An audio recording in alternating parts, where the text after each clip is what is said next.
Stock market regulatory SEBI ने अफवाहों के चलते स्टॉक मार्केट पर पड़ने वाले इम्पैक्ट से निपटने के लिए नए सिरे से गाइडलाइंस जारी किया है। सेबी ने इसे लेकर सर्कुलर जारी करते हुए कहा कि ये रेगुलेशन स्टॉक एक्सचेंज पर लिस्टेड टॉप 100 कंपनीज पर 1 जून 2024 से लागू होगा और 150 दूसरी कंपनीज पर दिसंबर 2024 से लागू होगा। सेबी ने स्टॉक एक्सचेंज पर लिस्टेड सभी यूनिट, सभी मान्यता प्राप्त स्टॉक एक्सचेंजेस, देश के 3 दिग्गज बिजनेस चेंबर्स यानी कि एसोचैम, फिक्की और CII मतलब कॉन्फेडरेशन ऑफ इंडियन इंडस्ट्री को यह सर्कुलर जारी किया है। इस सर्कुलर में मार्केट से जुड़े अफवाहों के वेरिफिकेशन को लेकर इंडियन स्टैंडर्ड्स जारी करते हुए सेबी ने कहा, ईज ऑफ डूइंग बिजनेस के लिए इंडस्ट्री स्टैंडर्ड फोरम यानी कि ISF, जिसमें तीनों बिजनेस चैम्बर भी हैं, स्टॉक एक्सचेंज के अधीन पायलट बेसिस पर सेबी के साथ मिलकर शेयर बाजार से जुड़े अफवाहों को वेरीफाई करने के लिए इंडियन स्टैंडर्ड्स को तैयार किया है। सेबी के लिस्टिंग ऑब्लिगेशन और डिस्क्लोजर नॉर्म्स के तहत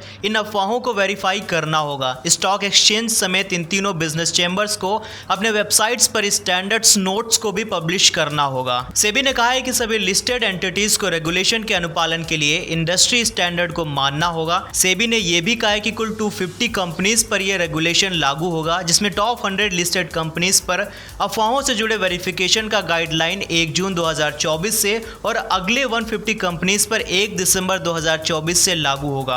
स्टॉक एक्सचेंज को कहा गया है कि सर्कुलर से जुड़े कंटेंट को सभी लिस्टेड कंपनीज के संज्ञान में लाएं।